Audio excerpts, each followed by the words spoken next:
ಭಾರತ ಹಳ್ಳಿಗಳ ನಾಡು, ಹಲವು ಸಂಸ್ಕೃತಿಗಳ ಬೀಡು. ನಮ್ಮಲ್ಲಿ ಹಬ್ಬ ಹರಿದಿನ ಜಾತ್ರೆಗಳಿಗೆ ಕಡಿಮೆ ಏನಿಲ್ಲ. ಹೀಗೆಲ್ಲ ಜಾತ್ರೆ ಉತ್ಸವಗಳು ನಡೆಯುವಾಗ ಇಂಥದ್ದೊಂದು ಶಬ್ದ ನಾದ ನಮಗೆ ಕೇಳುತ್ತಲೇ ಇರುತ್ತದೆ.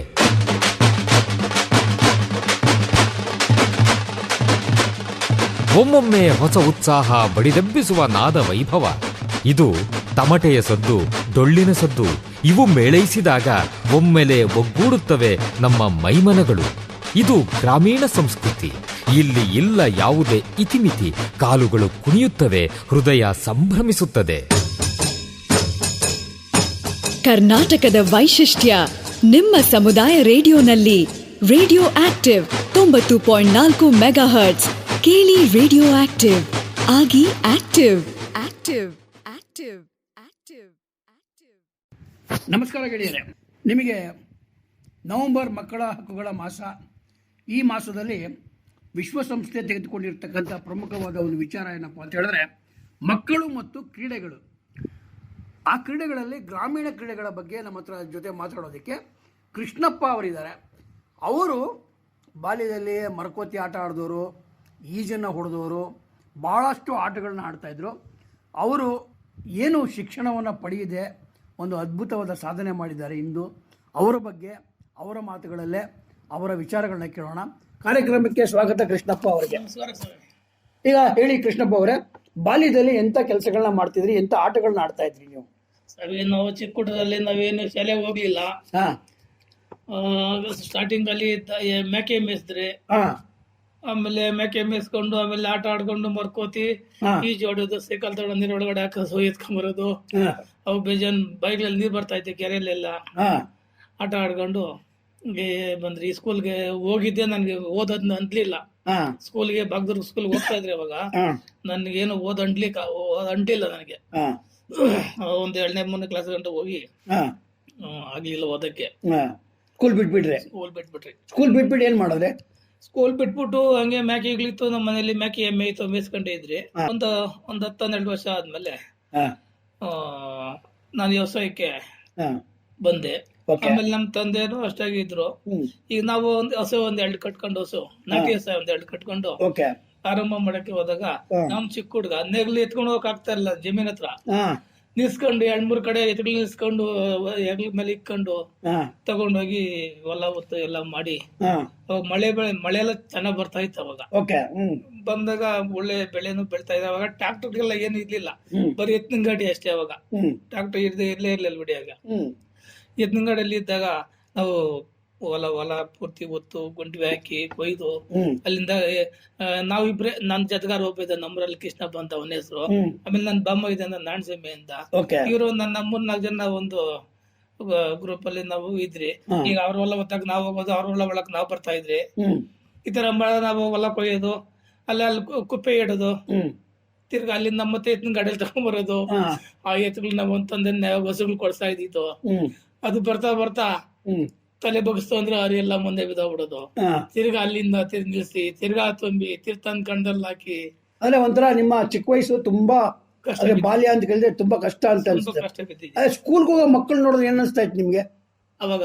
ಇವರೆಲ್ಲ ಓದಕ್ ಹೋಗ್ತಾರೆ, ನನ್ಗೆ ಓದಕ್ ಬಂದಿಲ್ಲ. ಅದೇನೋ ಸ್ಕೂಲ್ಗೆ ಹೋಗ್ಬೇಕು ಅಂತ ಅನಿಸ್ಲಿಲ್ವಾ ನಿಮ್ಗೆ? ಅನಿಸ್ತು. ಓದಕ್ ಬರೆಯಕ್ ಬಂತು, ಬರ್ತಾನೆ ಇಲ್ಲ. ಸ್ಕೂಲ್ಗೆಲ್ಲ ಹೋಗೇನೆ ಕುಂತ್ಕೊಂಬರೇನೆ.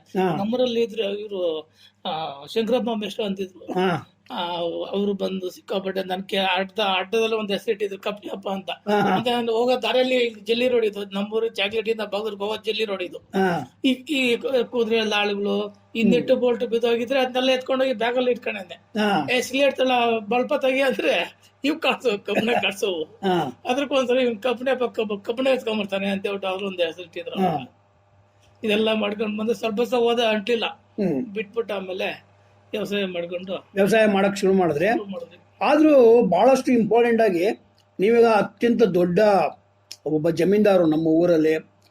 ಉದಾಹರಣೆಗೆ ನಿಮ್ಮ ಹತ್ರ ನಿಮಗೆ ಡ್ರೈವಿಂಗು ಕಾರ್ನು ಡ್ರೈವ್ ಮಾಡ್ತೀರಾ, ಬುಲೆಟ್ನು ಓಡಿಸ್ತೀರಾ, ಆಮೇಲೆ ಒಂದು ಲಾರಿನೂ ಓಡಿಸ್ತೀರಾ. ಅದೆಂಗೆಲ್ಲ ಹೆಂಗ್ ಬಂತು ನಿಮ್ಗೆ? ಅದು ಮಾತ್ರ ನನ್ಗೆ ಯಾರು ಹೇಳ್ಕೊಡ್ಲಿಲ್ಲ. ನಾನು ಅಲ್ಲಿ ಸ್ವಲ್ಪ ದುಡ್ಡು ತಗೊಂಡ. ಈ ನಮ್ಮನೇಲಿ ಸ್ಟಾರ್ಟಿಂಗ್ ಅಲ್ಲಿ ಮೇಕೆ ಮೇಯಿಸ್ತಾ ಇದ್ದೆ. ನಮ್ಮ ಮಾವನವ್ರದ್ದು ಮೇಕೆ ಪಾಲು ಕೊಡ್ಕೊಂಬಂದು, ನಮ್ಮನೆ ದುಡ್ಡಲ್ಲ ಅದು, ನಮ್ಮ ಮಾವನವ್ರ ಮನೆ.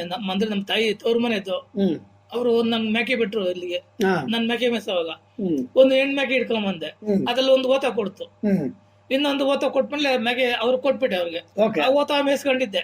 ನಮ್ಮ ಅಣ್ಣ ಇದ್ದ ಗಿರಿಯಪ್ಪ ಅಂತಿದ್ದ, ಹ್ಮ್ ಅವರು ಮೊಸರು ಎತ್ಕೊಂಡು ಲಿಂಗ್ಲಾಶ್ಪುರಕ್ಕೆ ಹೋಗೋರು. ಹ್ಮ್ 200 ರೂಪಾಯಿ ಮಾರಿದೆ ಮೇಕೆ ಓತ. ಹಾ 200 ರೂಪಾಯಿ ಮಾರಿ ನನ್ ಸ್ವಂತ ದುಡ್ಡಲ್ಲಿ 200 ರೂಪಾಯಿ ಮಾರಿ, ನಮ್ಮ ಮನೆ ಕೆಲಸ ಇಲ್ಲದು, ಹ್ಮ್ ಅಲ್ಲಿ ನಮ್ಮ ಮಾವನವ್ರ ಮನೆಯಿಂದ ಹ್ಮ್ ಬಂದ್ರೆ ದುಡ್ಡಲ್ಲಿ 200 ರೂಪಾಯಿ ಕೊಟ್ಟು ದೊಡ್ಡಿ ಹತ್ರ ಹೋಗ್ಬಿಟ್ಟು ಒಂದ್ ಸೈಕಲ್ ಪರ್ಚೇಸ್ ಮಾಡಿ ತಗೊಂಡ್ಬಂದ್ರಿ. ಹಾ ಆದ್ರೂ ನಾನು ಯಾರು ಏನಿಲ್ಲ, ನಾನು ಓತ ಹಂಗೆ ಕಲ್ತ್ಕೊಂಡ್ಬಿಟ್ಟು ಇಟ್ಬಿಟ್ಟು ಓಕೆ ಸೈಕಲ್ ಎಲ್ಲ ಪೂರ್ತಿ ಕಲ್ತೆಲ್ಲ ಓಡಿಸಿದ್ರಿ. ಆಮೇಲೆ ಏನ್ ಮಾಡ್ದೆ, ಹ್ಮ್ ಎಲ್ಲ ಬೈಕ್ಗಳೆಲ್ಲ ಓಡಿಸ್ತಾ ಇದ್ರಲ್ಲ, ಆಮೇಲೆ ಸ್ಕೂಟ್ರ್ ಅಷ್ಟೇ ತಗೊಂಡ್ಬಂದೆ. ಹ್ಮ್ ಸ್ಕೂಟ್ರು ಅದು ಹಿಂಗೆ ದುಡ್ಡು ಕೊಟ್ಟು ಪಕ್ಕದೂರಲ್ಲೇ ಸ್ಟಾರ್ಟಿಂಗ್ ಅಲ್ಲಿ ನಾನು ಪಕ್ಕದೂರಲ್ಲೇ ದುಡ್ಡು ಕೊಟ್ಟು ಸ್ಕೂಟ್ರು ಚೇತಕ್ ಸ್ಕೂಟ್ರು ಹ್ಮ್ ಹ್ಮ್ ಒಂದು 12-13 ಸಾವಿರ ಸಂಪಾದನೆ ಮಾಡಿ ಅದು ಹಂಗೆ ದುಡ್ಡು ಕೊಟ್ಬಿಟ್ಟು ಅವರು ಡಾಕ್ಯುಮೆಂಟ್ ಎಲ್ಲ ಕೊಟ್ರು. ಹ್ಮ್ ಸ್ಟಾರ್ಟ್ ಮಾಡ್ಕೊಂಡು ಯಾವ್ದೋ ಒಂದು ಗೇರ್ ಕರ್ಕೊಂಡು ಎಡ್ಕೈಲಿ ತಿರ್ಸ್ಕೊಂಡು ಇಟ್ಕೊಂಬಂದೆ ಮನೆ ಹತ್ರ. ಹಾ ಹಾ ಅಲ್ಲಿಂದ ಬಂದು ಬ್ಯಾಲೆನ್ಸ್ ಮಾಡಿ ಕಲ್ತ್ಕೊಂಡೆ. ಹ್ಮ್ ಸ್ಕೂಟ್ರ್ ಎಲ್ಲ ಓಡಿಸಿದ್ದಾಯ್ತು. ಆಮೇಲೆ ಹ್ಮ್ ಆಮೇಲೆ ಸ್ಕೂಟರ್ ಓಡಿಸಿ ಮಾಮೂಲಿ HD ಅಂತ ತಗೊಂಡಿದ್ದೆ, ರೋಡ್ ಕಿಂಗ್ ಅಂತ, ರೆಡ್ ಕಲರ್ ಬರೋದು ಅವಾಗ. ಆ ಕಲರ್ ಓಕೆ ರೋಡ್ ಕಿಂಗ್ ಅಂತ ಇತ್ತು, ಹಾ ಅದು ಒಂದು ತಗೊಂಡೆ. ಇದು ಮಾರ್ಬಿಟ್ಟು ಅದು ಮಾರಿದ್ಮೇಲೆ ಆಮೇಲೆ ತಿರ್ಗಾ ಇದು ಓಂಬಿನಿ ಅಂತ ತಗೊಂಡೆ. ಮುಂದೆ ಉಸ್ಮನಹಳ್ಳಿ ಕರ್ನಾಟಕ ಬ್ಯಾಂಕ್ ಅಲ್ಲಿ ಹ್ಮ್ ಅದು ಒಂದು ತಗೊಂಡೆ. ಹ್ಮ್ ಅದು ಹಂಗೆ ಅದು ಹಿಂಗೆ ಸ್ನೇಹಿತರು ಹೋಗಿ ಕೊಡ್ಸಿದ್ರು. ಹ್ಮ್ ಅದನ್ನು ಯಾರು ನಂಗೆ ಟ್ರೈನಿಂಗ್ ಕೊಟ್ಟಿಲ್ಲ, ಏನು ಇಲ್ಲೇ ಇಲ್ಲ, ಹಂಗೆ ಹಂಗೆ ಓಡಿಸ್ಕೊಂಡ್ಬಂದು ಅದೆಲ್ಲ ಕಲ್ತ್ರಿ, ಡ್ರೈವಿಂಗ್ ಎಲ್ಲ ಕಲ್ತ್ರಿ. ಎಲ್ಲ ಕಲ್ತ್ರಿ. ನಿಮ್ಗೆ ಎಷ್ಟನೇ ವಯಸ್ಸಲ್ಲಿ ಮದ್ವೆ ಆಯ್ತು? ನಮ್ಗೆ ಒಂದು 22-23 ಮದುವೆ ಆಯ್ತು. ಈಗ ಚಿಕ್ಕ ವಯಸ್ಸಲ್ಲಿ ಮದ್ವೆ ಮಾಡೋದು ತಪ್ಪು ಅಂತ ನಿಮ್ಗೆಲ್ಲ ಚೆನ್ನಾಗಿ ಗೊತ್ತಿದೆ, ಬಾಲ್ಯ ವಿವಾಹ ಮಾಡಬಾರ್ದು ಅಂತ ಗೊತ್ತಿದೆ. ಒಂದು ಈಗ 25 ಮದ್ವೆ ಆದ್ಮೇಲೆ ನಿಮ್ ಬದುಕಲ್ಲಿ ಏನ್ ಬದಲಾವಣೆ ಆಯ್ತು? ಮದುವೆ ಆದ್ಮೇಲೆ ಮಾಮೂಲಿ ಈಗ ವ್ಯವಸಾಯ ಮಾಡ್ಕೊಂಡು ಆಮೇಲೆ ನಮ್ ಚಾಕ್ಲೇಟ್ ಇಟ್ಕೆ ಕೊಯ್ಕೊಂಡು ನಾವು ಸ್ವಂತ ಹೆಂಡತಿ ಗಂಡ ಹ್ಮ್ ಇಟ್ಕೆ ಕೊಯ್ಕೊಂಡ್ರೆ ಆಮೇಲೆ ನಮಗೊಂದು ಮಗು ಆಯ್ತು, ಗಂಡ್ ಮಗ ಆಯ್ತು. ಹ್ಮ್ ಸ್ವಲ್ಪ ಸಲವಾಗಿ ಸ್ಕೂಲ್ ಓದಿಸಿ ಹಾ ಈಗ ಮತ್ತೆ ಆಮೇಲೆ ಅಲ್ಲ, ಈಗ ನೀವು ಓದೇ ಇಲ್ಲ, ಆದ್ರೂ ನಿಮ್ ಮಕ್ಕಳನ್ನ ಒಂದು ಗಂಡ್ಮಗು ಆಯ್ತು ಹೆಣ್ಮಗು ಆಯ್ತು, ಹೌದು, ಆ ಮಕ್ಕಳು ಸ್ಕೂಲ್ಗೂ ಕಳಿಸ್ಲೇಬೇಕು ಅಂತ ಹೆಂಗ್ ಅನಿಸ್ತು ನಿಮ್ಗೆ? ನಾವಂತೂ ಓದಿಲ್ಲ, ಇಲ್ಲ ಅವರು ನಮ್ಮ ಮಕ್ಳನ್ನ ಓದ್ಲಿ ಅಂತ ಹೇಳ್ಬಿಟ್ಟು ಹಾ ನಮ್ಮ ಗಂಡ್ ಮಗ ಬಂದು ನಮ್ಮ ಮಾನೂರ್ ಊರಲ್ಲಿ ಹ್ಮ್ ಅಲ್ಲೇ ಇದ್ದ. ಹಾ ಅಲ್ಲೇ ಶಾಲೆಗೆ ಹೋಗಿ SSLC ಗಂಟ ಅಲ್ಲೇ ಹೋದ, ಬೆಟ್ಕೋಟೆ ಸ್ಕೂಲಲ್ಲಿ. ಹ್ಮ್. ಈಗ ಏರ್ಪೋರ್ಟ್ ಆಗಿದೆ, ದೇವನಹಳ್ಳಿ ಏರ್ಪೋರ್ಟ್ ಆಗಿದೆಯಲ್ಲ, ಹ್ಮ್ ಹ್ಮ್ ಅಲ್ಲಿ ಬೆಟ್ಕೋಟೆ ಇದೆ ಸ್ಕೂಲ್ ಇದೆ. ಹೌದೌದು. ಅಲ್ಲೇ ಓದಿ SSLC ಗಂಟ ಅಲ್ಲೇ ಹೋದ್ರು. ಹ್ಮ್ ಆಮೇಲೆ ಇಲ್ಲೇ ಕರ್ಕೊಂಡ್ಬಂದು ಯಲಂಕದಲ್ಲಿ ಹ್ಮ್ ಇಲ್ಲಿ SSLC ಶಿಕ್ಷಣ ಕೊಡ್ಸಿದ್ರೆ ಸಿಟಿನ ಇಲ್ಲಿ ಕೊಡ್ಸಿ ಮಾಡಿದ್ವಿ. ಆದ್ರೆ ಶಿಕ್ಷಣ ಬಹಳ ಇಂಪಾರ್ಟೆಂಟ್ ಮಕ್ಕಳಿಗೆ ಅಂತ ಹೇಳ್ತೀರಾ ನೀವು? ಹೌದು ಸರ್, ಬಹಳ ಇಂಪಾರ್ಟೆಂಟ್. ಯಾಕೆ ಅನಿಸ್ತು ಈ ನಿಮ್ಗೆ? ಕಾಲಕ್ಕೆ ಇಂಪಾರ್ಟೆಂಟ್, ನಮ್ ಕಾಲಕ್ಕೆ ಇರ್ಲಿಲ್ಲ. ಹಾ ಈ ಕಾಲಕ್ಕೆ ಶಿಕ್ಷಣ ಇಲ್ಲ ಅಂದ್ರೆ ಹಾ ಜೀವನ ಮಾಡಕ್ಕೆ ಕಷ್ಟ. ಆದ್ರೂ ಹೆಣ್ಣು ಮಕ್ಕಳಿಗೆ ಶಿಕ್ಷಣ ಬೇಕೇ ಬೇಕು ಅಂತ ಹೇಳ್ತೀರಾ? ಮಕ್ಳಿಗೂ ಬೇಕು, ಗಂಡು ಮಕ್ಳಿಗೂ ಬೇಕು. ಹ್ಮ್. ಎಲ್ರಿಗೂ ಶಿಕ್ಷಣ ಸರಿ. ಈಗ ನೋಡಿ, ಯಾವ್ದೋ ಒಂದು ಬೋಲ್ಟ್ ಹಾಕಿರ್ತಾರೆ, ಬೋಲ್ಟ್ ಓದಕ್ಕಾಗಲ್ಲ. ಹ್ಮ್ ಈಗ ಒಂದು ನಂಬರ್ಗಳಾಗಿರ್ತಾರೆ, ಈ ಮೊಬೈಲ್ ಅಲ್ಲಿ ಬೇರೆ ಎಲ್ಲ ಇಂಟರ್ನೆಟ್ ಅಲ್ಲಿ ಮೊಬೈಲ್ ಬಂತು, ಹ್ಮ್ ಇದ್ರಲ್ಲಿ ನಂಬರ್ ನೋಡಿ ಬರೇ ನಾವೇನು ಸುಮ್ನೆ ಅಟ್ಯಾಚ್ ಮೇಲೆ ಗುಟ್ಟಾಟ ನೋಡ್ಕೊಂಡು ಹಾ ಇದೇ ನಂಬರ್ ಮಾತ್ರ ಗ್ಯಾಪ್ ಬರುತ್ತೆ. ಆದ್ರೆ ನೀವು ಒಂದ್ಸರಿ ನನಗೆ ಫೀಡೇ ಮಾಡೋದು ಬೇಡ, 1-2 ಸರಿ ನೀವು ಮಾಡ್ಬಿಟ್ಟ ಆದ್ರೆ ಹಾ ಹಾ ನೀ ಯಾವಾಗ ನಾನು ಮಾಡೋದು ಇದೆ ನಂಬರ್ ಅಂತ ಹೇಳ್ತೀನಿ. ಹಾ ಇದ್ರಲ್ಲಿ ಕೆಲವು ನಂಬರ್ ಇದೆ ತೆಗಿತೀನಿ, ಹ್ಮ್ ಅವ್ರು 6 ತಿಂಗಳಾಗ್ಲಿ ವರ್ಷ ಆಗಿರ್ಲಿ ಇಂಥವ್ರದೇ ನಂಬರ್ ಅಂತ ಹೇಳ್ತೀನಿ, ಹೆಸರಲ್ಲ ಅದ್ರೊಳಗಡೆ, ಹ್ಮ್ ಬರೀ ಫೋನ್ ನಂಬರ್ ಹೇಳ್ಬಿಟ್ಟು ಹೇಳಿ. ಅದ್ ಚೆನ್ನಾಗಿ ನೆನಪಿದ್ದೆ, ಹ್ಮ್ ಮತ್ತೆ ಎತ್ತಿಗೆ ಹೆಸರು ಎಲ್ಲ ನನಗೆ ನೆನಪು ಬರಲ್ಲ. ಹ್ಮ್ ಅಲ್ಲ, ಅದೆಲ್ಲ ನಂಬಿಕೆ, ಅದೆಲ್ಲ ನೀವೆಲ್ಲ ನೋಡಿ ಕಲ್ತಿರೋದಲ್ಲ. ನೋಡಿ ಕಲ್ತಿರೋದೆಲ್ಲ ನೋಡ್ಬಿಟ್ಟು ಫಸ್ಟ್ ನನಗೆ ಅದೇ ಹೇಳ್ದಲ್ಲ, ಓದಕ್ ಬಂದಿಲ್ಲ ಇಲ್ಲ. ಹಾ. ಆದ್ರೆ ಈ ಮೊಬೈಲ್ ನೋಡಿದ್ಮೇಲೆ ಹ್ಮ್ ಈ ಇಂಗ್ಲಿಷ್ ಅಲ್ಲಿ ಹ್ಮ್ 98645 ಅಂತ ಹೇಳ್ಬಿಟ್ಟು ಹಾ ಇದು ನನ್ನ ಗಾಡಿ ನಂಬರ್ ಎಲ್ಲ ಕಾರ್ ಮೇಲೆ ಇತ್ತು, ನನ್ನ ಲಾರಿ ಮೇಲೆ ಇತ್ತು, ಹ್ಮ್ ಇವೆಲ್ಲ ಆಮೇಲೆ ಹಂಗೆ ಕಲ್ತ್ಕೊಂಡೆ. ಈಗ ಕೆಲವರು ಏನಾದ್ರು ಹೋದಾಗ ನಾನು ಇಟ್ಕೆ ಕೊಯ್ದ್ಬಿಟ್ಟು ಇಟ್ಕೆ ತಗೊಂಡೋಗ್ಯಾರೆ, ಹಾ ಅಲ್ಲಿ ಅವ್ರ ಏನ್ ಮಾಡೋರು ಗಾಡಿ ನಂಬರ್ ಬರೆಯಪ್ಪ ಅಂದ್ರು, ಅವ್ನಿಗೆ ಹೇಳಕ್ ಬರ್ತಲ್ಲ, ಒಂದು ಬರ್ಕೊಂಡು ಕೊಡ್ತಾ ಇದೆ ತೋರ್ಸ್. ಹ್ಮ್ ಹ್ಮ್ ಹಂಗೆ ಎಲ್ಲ ಗಾಡಿ ನಂಬರ್ಗೆಲ್ಲ ಬಂತು, ಹ್ಮ್ ಕಾರ್ ನಂಬರ್ ಬಂತು 8895. ಹಾ ನನ್ನ ಕ್ಯಾಂಡ್ರ್ ಬಂದು ಹ್ಮ್ ಕ್ಯಾಂಡ್ರ್ ಬಂದ್ಬಿಟ್ಟು 889 ಕಾರ್ದು ಹಾ 647. ಅಲ್ಲ, ನಿಮ್ಗೆ ಎಲ್ಲದೂ ನೆನಪಿದೆ. ಎಲ್ಲ ಅದೇ ಶಿಕ್ಷಣ ಪಡೆದೇ ಇದ್ರೂ ಎಲ್ಲ ನೀವು ಅದನ್ನ ನೆನಪು ಮಾಡ್ಕೊಂತ ಬೇರೆಯವರಿಂದ ಕಲಿತಾ ಹೋದ್ರಿ. ಕಲಿತಾ ಇದೆ ಸರ್. ಈಗ ನೀವು ಚಿಕ್ಕ ವಯಸ್ಸಲ್ಲಿ ತುಂಬಾ ಆಟಗಳು ಆಡಿದ್ರಿ. ತುಂಬಾ ಮಕ್ಕಳಿಗೆ ಆಟ ಎಷ್ಟು ಇಂಪಾರ್ಟೆಂಟು, ಬೇಕೇ ಬೇಕು ಅಂತ ಹೆಂಗ್ ಹೇಳ್ತೀರಾ ನೀವು? ಮಕ್ಕಳಿಗೆ ನಮ್ಮ ಈ ಮುಂಚೆ ಇದ್ದಿದ್ದ ತರ ಆಟ ಈಗ ಯಾರು ಆಡಲ್ಲ. ಯಾವ ತರ ಇತ್ತು ಆಟಗಳು ನಿಮ್ದೆಲ್ಲ? ತುಂಬಾ ಚೆನ್ನಾಗಿತ್ತು. ಆವಾಗ ಮರ ಇತ್ತು, ಹಾ ಆವಾಗ 10 ಗಂಟೆ ಸ್ಕೂಲ್ ಇತ್ತು. ಹ್ಮ್ ಈಗೆಲ್ಲ 7 ಗಂಟೆ 7:30 ಮಕ್ಕಳು ಸ್ಕೂಲ್. ಅವ್ರು ಎದ್ದ ತಕ್ಷಣ ಸ್ನಾನ ಮಾಡಿಸ್ಬಿಟ್ಟು ಸ್ಕೂಲ್ ಕಳಿಸ್ತಾರೆ, ಮತ್ತೆ 3 ಗಂಟೆ 4 ಗಂಟೆಗೆಲ್ಲ ಬಂದ್ಬಿಡ್ತಾರೆ. ಅವಾಗ ನಮ್ಗೆ ಇದ್ದಾಗ 10 ಗಂಟೆ ಇತ್ತು, ಅವಾಗ 10 ಗಂಟೆ ಸ್ಕೂಲ್ ಮಾಡಿದ್ರು. ಹ್ಮ್ ಅವಾಗ 9ಗೆ ಹೋಗಿ 10 ಬೆಳಿಗ್ಗೆಯಿಂದ 10 ಗಂಟೆ ಗಂಟ ಫ್ರೀ ಇರೋದು. ಹಾ ಅವಾಗ ಸ್ವಲ್ಪ ಆಟ ಆಡ್ಬಿಟ್ಟು ಹೋಗಿರಿ, ತಿರ್ಗಿ ಮತ್ತೆ 3 ಗಂಟೆಗೆ ಬಿಟ್ಬಿಡೋರು, 2 ಗಂಟೆಗೆ 3 ಗಂಟೆಗೆ ಬಿಡೋರು. ಮತ್ತೆ ಅವಾಗಿಂದ ಸಂಜೆ ಗಂಟೆ ಆಡ್ತಾ ಇದ್ರಿ. ಈ ನೈಟ್ ಸಂಜೆ ಈಗೆಲ್ಲ ಏನ್ ಮಾಡ್ತಾರೆ ಹುಡುಗ, 5 ಗಂಟೆ ಆದ್ರೆ ಪಾಠಕ್ಕೆ ಹೋಗೋ ಅಂತಾರೆ. ಅವಾಗ ನಮ್ಮದು ಪಾಠನೇ ಇಲ್ಲ, ಯಾರು ಇಲ್ಲ ಅವಾಗ. ಈ ಶಾಲೆಯಲ್ಲಿ ಓದ್ಕೊಂಡ್ ಬಂದಿದ್ದೆ ಅಷ್ಟೇ ನಮ್ಗೆ, ಆಮೇಲೆ ಯಾರು ಪಾಠನೇ ಮಾಡ್ತಾ ಇಲ್ಲ. ಅಂದ್ರೆ ಕೃಷ್ಣಪ್ಪ ಅವರೇ, ನೀವು ವಿದ್ಯಾವಂತರಲ್ಲ, ಆದ್ರೆ ತುಂಬಾ ಬುದ್ಧಿವಂತರು. ಈಗ ನಮ್ಮಲ್ಲಿ ಪ್ರಪಂಚ ನೋಡು, ದೇಶ ಸುತ್ತು ಕೋಶ ಓದು ಅಂತಾರೆ, ಆತರ ಮೂಲಕ ನೀವು ತುಂಬಾ ಕಲ್ತಿದ್ದೀರಾ. ಈಗ ನಮ್ಮ ಮಕ್ಕಳಿಗೆ ನೀವು ಏನ್ ವಿಚಾರ ಹೇಳಕ್ಕೆ ಇಷ್ಟಪಡ್ತೀರಾ?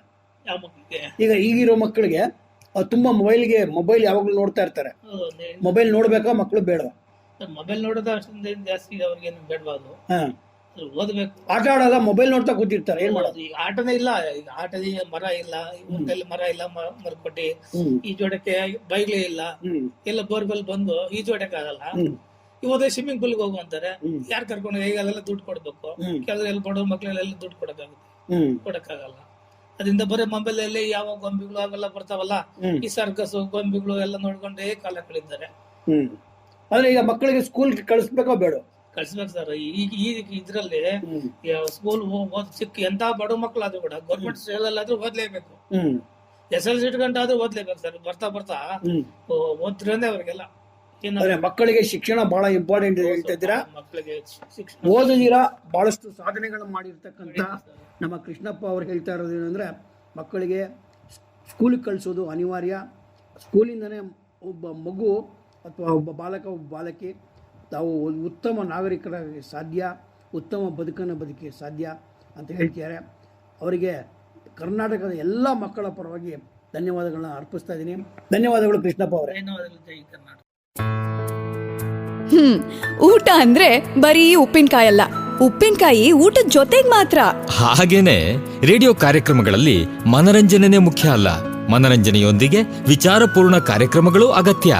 ಇದರಿಂದಾಗಿ ಸಮುದಾಯದ ಹಿತ ಕಾಯಲು, ಸಮುದಾಯದ ಗುರಿ ತೋರಲು ರೇಡಿಯೋ ಆಕ್ಟಿವ್ ವಾಹಿನಿ ಪ್ರಸಾರವಾಗುತ್ತಿದೆ. ಪರಿಸರ, ಶಿಕ್ಷಣ, ಭಾಷಣ, ಸಂದರ್ಶನ, ಮಾಹಿತಿಪೂರ್ಣ ವಿಚಾರಗಳ ಈ ರೇಡಿಯೋ ವಾಹಿನಿ ಪ್ರತಿಯೊಬ್ಬರ ಆತ್ಮೀಯ ಮಿತ್ರ, ಕಷ್ಟಕಾಲದ ಸಹಾಯಕ, ಇಷ್ಟ ವಿಚಾರಗಳ ಪ್ರಚೋದಕ, ಸಮುದಾಯದ ಹಿತಚಿಂತಕ. ತಪ್ಪದೆ ಕೇಳಿ 90.4 ತರಂಗಾಂತರದಲ್ಲಿ ರೇಡಿಯೋ ಆಕ್ಟಿವ್. ಕೇಳಿ ರೇಡಿಯೋ ಆಕ್ಟಿವ್, ಆಗಿ ಆಕ್ಟಿವ್.